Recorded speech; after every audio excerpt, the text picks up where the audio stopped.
Hello दोस्तों, मेरा नाम है संजीव।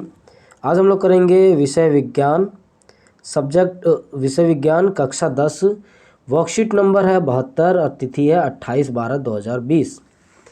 इसकी वर्कशीट आज हम लोग करेंगे कचरा प्रबंधन, जो कि इसका आज मेन टॉपिक रहने वाला है। ठीक है दोस्तों, जो मेन टॉपिक रहने वाला है इसमें देखते हैं कि जो सबसे जो पहला जो शब्द आता है अजैव निम्नीकरण। अजैव निम्नीकरण क्या होता है कि वो मटेरियल या वो पदार्थ जिनको जो ज़मीन के अंदर जो सूक्ष्म जीव होते हैं वो सूक्ष्म जीव जो होते हैं उसे पूरी तरीके से ख़त्म नहीं कर पाते हैं। ठीक है, जैसे आप पढ़ सकते हो कि दैनिक जीवन में हमारे क्रियाकलापों से बहुत सारा कचरा उत्पन्न होता है।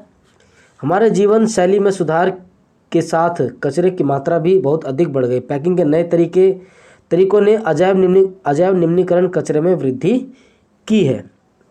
उसके बाद देखिए दोस्तों, जो कचरे में जो निम्न पदार्थ होते हैं वो क्या क्या वो होते हैं, दो तरीके के।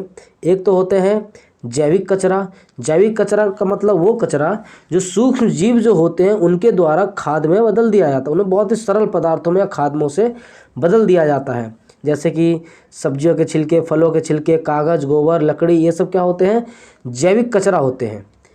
अगला है अजैविक कचरा। अजैविक कचरा वो जो सूक्ष्म जीव जो होते हैं वो उन्हें खाद में या उससे बिल्कुल सरल पदार्थों में नहीं बदल पाते, जैसे प्लास्टिक वगैरह हो गई, पॉलीथीन्स वगैरह हो गई। हालांकि पॉलीथीन भी प्लास्टिक का एक पार्ट है। ठीक है, अब उसके जो निपटारण के जो अलग अलग तरीके दिए हुए हैं कि कचरा प्रबंधन के तरीके। पहला है बायोगैस। बायोगैस प्लांट आप जानते हो दोस्तों कि इससे हम लोग खाद बनाया जाता है। ठीक है, और ये भी एक तरह का कचरा जो जैविक कचरा होता है उससे खाद बनाया जाता है। ढलाव का मतलब क्या है, ज़मीन के अंदर में चीज़ों को दबा दिया जाता है। ठीक है, जो पुनः चक्रण होता है उसका, जैसे कि कांच वगैरह हो गई, धातु वगैरह हो गई, बार बार उसे पिघला करके उसे कोई ना कोई नए सामान में उसे कन्वर्ट बदलते रहते हैं। दूसरा है इनकार, कि हमें वो सामान इस्तेमाल करना ही नहीं, जैसे कि प्लास्टिक के थैले वगैरह। गवर्नमेंट बार बार बोलती रहती है कि प्लास्टिक के थैलों को थैला इस्तेमाल मत किया करो, यानी कि वो इनकार कर रही है। ठीक है, उसके बाद जो अगला पॉइंट दिया हुआ है दोस्तों, सीवेज ट्रीटमेंट प्लांट। जब कोई भी नदी नालों से होकर के जब सीवेज जो जाता है, ठीक, नाले का पानी जब नदियों में जाकर के मिलता है तो नदी में मिलने से पहले, क्योंकि नालों में तो बहुत ज़्यादा कचरा होता है तो उसकी सफाई करनी बहुत ही ज़रूरी होती है। तो उसकी सफाई करने के लिए एक सीवेज ट्रीटमेंट प्लांट लगा होता है, जिसका काम होता है कि उस नाले में से जो भी गंदगी है, फालतू की जो गंदगी है, सिर्फ वो निकाल दिया जाए। बाकी सिर्फ प्योर पानी, मतलब जो कि प्योर जो वाटर जो बचेगा वो आगे की तरफ में हम लोग नदियों में डाल देंगे। कंपोस्टिंग का मतलब क्या हो गया, जो जैविक जो गड्ढा खोद करके जो उसमें जो सामान जो दबा दिया जाता है ना, जो जैविक कचरे होते हैं उसे दबा दिया जाता है और 3-4 महीने में वो नॉर्मली खाद में बदल जाते हैं अपने आप ही। अगला पॉइंट है इसका पुनः उपयोग। मतलब कि बार बार किसी चीज़ का इस्तेमाल करना, जैसे कि प्लास्टिक के जार वगैरह हो गए, बोतलें वगैरह हो गई।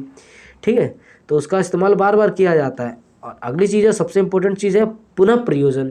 जैसे जो चीज़ हम लोग इस्तेमाल नहीं कर पाते हैं, जिस चीज़ के लिए हमने लिया और उस चीज़ में इस्तेमाल नहीं कर पाए, तो उसे हम लोग किसी और काम में इस्तेमाल ले लेना।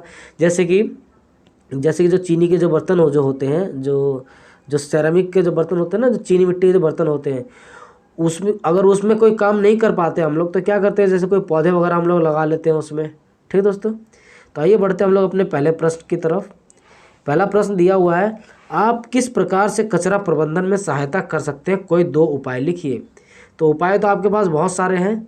आप पहला लिख सकते हो कि आप जो जैविक कचरा है, ठीक है, जैविक कचरा वहाँ पे एक ढलाव बना करके उसके अंदर आप उसे दबा सकते हो। ठीक, पहला पॉइंट तो हो गया। दूसरा पॉइंट हो गया पुनः चक्रण, बार बार इस्तेमाल करके। ठीक है, या आप ये भी लिख सकते हो, क्या कहते हैं, कंपोस्टिंग में बदल सकते हो, या फिर आप ये पुनः उपयोग का भी लिख सकते हो। तो आप इनमें से कोई से भी 2 पॉइंट अपने हिसाब से लिख दीजिए।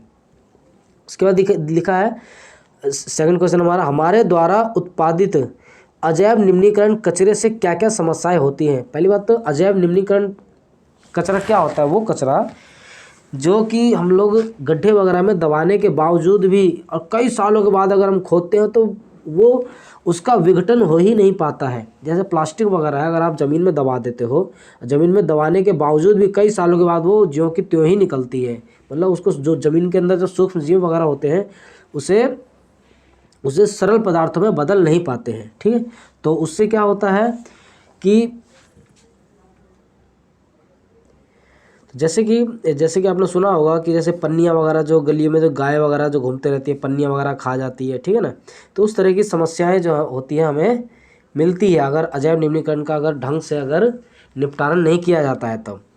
अगला प्रश्न दिया हुआ है कि ऐसे 2 वस्तुओं का नाम लिखो जिनका पुनः चक्रण किया जा सकता है, यानी कि जिनको दोबारा हम लोग, जैसे प्लास्टिक क्या होता है, एक बार यूज़ कर लिया, यूज़ करने के बाद उसे हम लोग उसे क्या करते हैं, बेच देते हैं। बेचने के बाद वो दोबारा से गला वला करके वो दोबारा से रिफॉर्म होकर के आ जाता है। कागज़ वगैरह होता है, ठीक है, धातुएँ वगैरह होती हैं, दोबारा बिक जाती है, उसके बाद वो दोबारा से नए रूप में बन करके आती है। कुछ कांच वगैरह हो गई, तो बहुत सारे हैं, तो आपको कोई से 2 नाम लिख देने हैं, ठीक है। तो अगला देखते हैं, सीवेज ट्रीटमेंट प्लांट किस प्रकार उपयोगी है। जैसे मैंने आपको बताया था अभी थोड़ी देर पहले कि सीवेज ट्रीटमेंट प्लांट का मेन काम क्या है कि जो नालों से जो कचरा जो जाता है नदी की ओर जब जाता है, और नदी की ओर जाने से पहले जब नदी में गिरता है तो उससे पहले क्या किया जाता है, वो सीवेज ट्रीटमेंट प्लांट के द्वारा उसको साफ़ किया जाता है, उस नाले की गंदगी को, ताकि बाद में उस पानी को नदियों में छोड़ा जाए, ठीक है दोस्तों। उसके बाद जो अगला पॉइंट है कि यदि आप प्लास्टिक के थैले को ना कहते तो किस चीज़ से बना थैला उपयोग करोगे और क्यों। तो कॉमन सी बात है, कुछ दिन पहले सरकार ने बोला था कि जूट के थैला या कपड़े का थैला इस्तेमाल करो, क्योंकि वो बार बार रीयूज़ हो जाती है, ठीक है। और क्यों करोगे, क्योंकि वो क्या है कि वो एक तरह का जैव निम्नीकरण, अगर आप यूज़ करने के बाद फेंक भी देते हो कुछ टाइम, क्योंकि वो पहली बात तो अगर आपने एक थैला खरीदने के बाद कई बार उसको यूज़ कर सकते हो, और जब वो बिल्कुल किसी हालत में बिल्कुल फटे हाल हो जाए, किसी भी हाल में ना रह जाए वो यूज़ करने के, जब उसे आप फेंकते हो तो वो महीने 2 महीने 3 महीने में वो बिल्कुल सरल पदार्थों में बदल जाता है। मतलब ऐसा नहीं, प्लास्टिक के जैसा नहीं कि आप फेंकने के बाद वो गल ही नहीं रहा ज़मीन में, ठीक है, वो उसकी कंपोस्टिंग हो ही नहीं पा रही है, ठीक है दोस्तों। तो इसी के साथ ये वर्कशीट खत्म हो जाता है। अगर आपको वीडियो अच्छा लगे तो वीडियो को लाइक करें, शेयर करें, कमेंट करें, और मेरे इस चैनल को ज़रूर सब्सक्राइब करें। जय हिंद दोस्तों।